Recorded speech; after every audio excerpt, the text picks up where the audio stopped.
इस स्टोरी की डिमांड हमारे सब्सक्राइबर अमित राज और सादिक खान जी ने की थी, तो चलिए स्टोरी पर चलते हैं। ये कहानी इश्क और प्यार की एक ऐसी दिल दहला देने वाली कहानी है जिसमें एक मीट वूमेन करती है शिकार जवान लड़कों का। ये कहानी है ऋषभ और डिंपल की, जो एंगेजमेंट के बाद गए भोपाल डिंपल के अंकल के यहाँ। यही मुलाकात हुई ऋषभ की उस मीट वूमेन से जिसने ऋषभ को भी फंसाया अपने प्यार के जाल में। आखिर कौन है वो मीट वूमेन? क्या राज छुपा है उसके पीछे? क्या ऋषभ देगा अपनी होने वाली वाइफ को धोखा या होगा कुछ और? जानने के लिए देखिए ये पूरा वीडियो। एपिसोड की शुरुआत होती है और हम ऋषभ और डिंपल को मुंबई से भोपाल जाते हुए देखते हैं। पर ऋषभ को भोपाल पहुंचते ही कुछ अजीब सा महसूस होता है और तभी वो देखता है कि एक कार अचानक से उनकी गाड़ी के सामने आ गई और वो जोर से चिल्लाता है, जिसे देखकर डिंपल काफी डर जाती है और पूछती है कि क्या हुआ। जहाँ ऋषभ कहता है कि वो कार कहाँ गई? अभी तो वो हमारी गाड़ी से टकराई थी। पर ड्राइवर कहता है कि साहब यहाँ कोई गाड़ी नहीं है, शायद आपका वहम होगा। जिसके बाद दोनों डिंपल के अंकल के घर पहुंचते हैं। पर ऋषभ को अभी भी ऐसा लगता है कि वो शायद पहले यहाँ आ चुका है। जहाँ डिंपल के अंकल भी ऋषभ को देखकर थोड़े हैरान हो जाते हैं। ऐसा लगता है मानो दोनों एक दूसरे को पहले से जानते हों, पर दोनों तो पहली बार मिले थे। जिसके बाद वो अंदर जाने लगते हैं, पर ऋषभ को एक गाना सुनाई देता है। उसे ऐसा लगता है मानो वो इस आवाज को पहचानता हो, पर वो इसे इग्नोर करके घर के अंदर चला जाता है। और उसी रात जब दोनों इंटीमेट होने की कोशिश करते हैं तो ऋषभ को फिर से वही कार दिखाई देती है और उसे ऐसा एहसास होता है कि शायद वो पहले यहाँ आ चुका है और वो कोऑपरेट नहीं कर पाता। जहाँ डिंपल पूछती है कि क्या हुआ, जहाँ वो कहता है कुछ नहीं, और फिर से दोनों इंटीमेट होने की कोशिश करते हैं। पर फिर से उसे कुछ दृश्य दिखाई देते हैं जिस वजह से वो फिर से कोऑपरेट नहीं कर पाता। जहाँ वो डिंपल से कहता है कि मुझे न जाने कुछ ऐसा लग रहा है जैसे कि मैं यहाँ पहले आ चुका हूँ। जब से मैं भोपाल आया हूँ मुझे अजीब अजीब सी चीजें दिखाई दे रही हैं। पर डिंपल उसकी बातों पर विश्वास नहीं करती और गुस्से में वहां से चली जाती है। वहीं ऋषभ को भी नींद नहीं आ रही थी और वो टहलने के लिए निकल जाता है और फिर से उसे वही आवाज वही गाना सुनाई देता है और वो उस आवाज का पीछा करते करते घर से काफी दूर निकल जाता है। वही धुंध काफी ज्यादा होने की वजह से वो घर वापस जाने का रास्ता भी भूल चुका था और तभी उसे पायलों की आवाज सुनाई देती है और एक खूबसूरत लड़की उसके पास चली जाती है, जिसे देखकर ऋषभ खो सा जाता है। जहाँ वो उससे पूछता है कि मैं अपना रास्ता भटक चुका हूँ, मुझे मुकेश अंकल के घर जाना है, क्या तुम रास्ता जानती हो?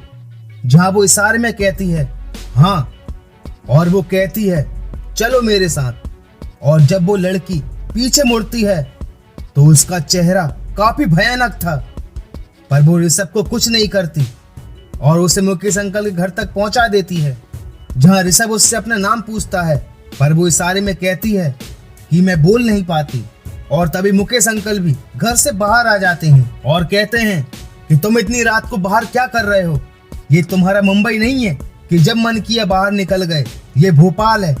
अगर तुम्हें कुछ हो जाता तो चलो अंदर। जहाँ ऋषभ कहता है कि मैं रास्ता भटक गया था और इन्होंने मुझे, पर वो लड़की वहां से गायब हो चुकी थी। जिसके बाद ऋषभ और डिंपल फिर से इंटीमेट होने की कोशिश करते हैं, पर फिर से उसे वो लड़की दिखाई देने लगती है और वो डिंपल को धक्का दे देता है और भोपाली लैंग्वेज में कुछ कहता है, जिसे सुनकर डिंपल भी चौंक जाती है कि इसने भोपाली कब सीखी। और ऋषभ का बर्ताव भी पूरी तरह से बदल चुका था। जहाँ डिंपल डरकर वहां से भाग जाती है और उसी रात ऋषभ फिर से उसी जगह उस लड़की को ढूंढने के लिए चला जाता है और वो लड़की भी उसका इंतजार कर रही थी और वो उसके पास आ जाती है, जिसे देखकर ऋषभ मोहित सा हो जाता है और वो लड़की उसे अपने घर ले जाती है। जहाँ ऋषभ उससे पूछता है कि क्या तुम अकेली रहती हो, तुम्हारे माँ बाप कहाँ हैं? जहाँ वो इशारे में बताती है कि मेरे माँ बाप नहीं है। जहाँ ऋषभ उस लड़की के पास जाने की कोशिश करता है, पर उसे एहसास होता है कि वो ये गलत कर रहा है। वो डिंपल को धोखा नहीं दे सकता और वो वहां से जाने लगता है और वो लड़की उसे अपने प्यार के जाल में फंसाने लगती है और दोनों एक दूसरे के साथ अपने संबंध बना लेते हैं। और सुबह होते ही ऋषभ वहां से चला जाता है और जब घर पहुंचता है तो सभी उस पर काफी गुस्सा होते हैं कि मना करने के बाद भी वो रात को घर से बाहर गया। पर ऋषभ को मुकेश अंकल की बातों से कुछ दृश्य दिखाई देने लगते हैं जहाँ मुकेश अंकल कहते हैं कि तुम आज के आज ही वापस मुंबई जा रहे हो, ठीक है। और जब दोनों घर से निकलते हैं तो डिम्पल ऋषभ पर काफी गुस्सा होती है कि तुमने अंकल के सामने हमारी इंसल्ट कर दी, अब तो खुश हो ना तुम। पर ऋषभ उसकी बातों को इग्नोर कर गाना सुनने लगता है जिससे डिम्पल और भड़क जाती है। पर तभी ऋषभ को फिर से वो लड़की दिखाई देती है जो दिखने में काफी भयानक लग रही थी, जिसे देखकर ऋषभ काफी जोर से चिल्लाता है और उनकी गाड़ी अचानक से खराब हो जाती है जहां ऋषभ कहता है कि वो लड़की। पर वहां तो कोई नहीं था, वही गाड़ी भी आगे नहीं बढ़ रही थी क्योंकि उस लड़की ने गाड़ी के स्टीयरिंग को पकड़ रखा था। जिसके बाद दोनों लौटकर वापस मुकेश अंकल के घर आ जाते हैं। वहीं ऋषभ भी काफी डिप्रेशन में आ चुका था। वहीं बार बार मना करने के बाद भी ऋषभ उस लड़की के पास पहुंच जाता, पर अब डिम्पल से रहा नहीं गया और उसने जब ऋषभ से पूछा कि आखिर तुम रात को कहाँ जाते हो तो ऋषभ बता देता है कि एक लड़की है। और लड़की का नाम सुनते ही डिम्पल ऋषभ को एक जोर का तमाचा मारती है। पर इसके बाद जो मुकेश अंकल कहते हैं उसे सुनकर दोनों के पैरों के नीचे की जमीन खिसक जाती है। वो कहते हैं कि वो लड़की नहीं, एक चुड़ैल है जो लोगों को अपने प्यार के जाल में फंसाकर उन्हें मार डालती है। पर ऋषभ अभी भी उनकी बातों पर विश्वास नहीं करता और उसे यकीन दिलाने के लिए मुकेश अंकल दोनों को उस लड़की के घर तक ले आते हैं। पर ऋषभ ये देखकर हैरान हो जाता है कि वो घर तो पूरी तरह से खंडर पड़ा था, जैसे कि कई वर्षों से वो घर बंद पड़ा हो। पर उसे अभी भी ये विश्वास नहीं होता कि ये कैसे हो सकता है। और उसी रात वो इस बात का पता लगाने फिर से उसी घर में चला जाता है और वहां जाकर उसकी आंखें फटी की फटी रह जाती हैं। वो देखता है कि वो घर पूरी तरह से खंडर पड़ा हुआ है और वो लड़की भी वहां नहीं है।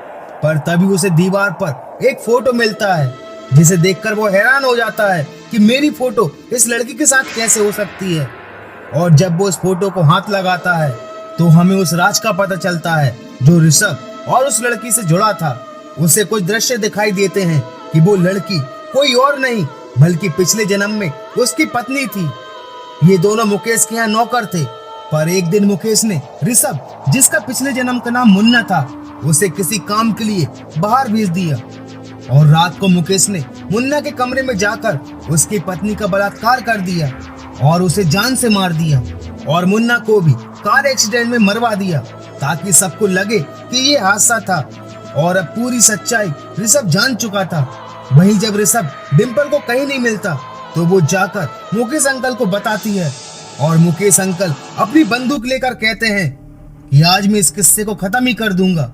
जब गड़े मुर्दे बाहर आ ही गए हैं तो बेहतर है इनको खत्म करना। और दोनों भी उस घर में पहुंच जाते हैं जहां ऋषभ मुकेश अंकल को मारने लगता है और कहता है कि तुमने मेरी पत्नी के साथ ऐसा क्यों किया।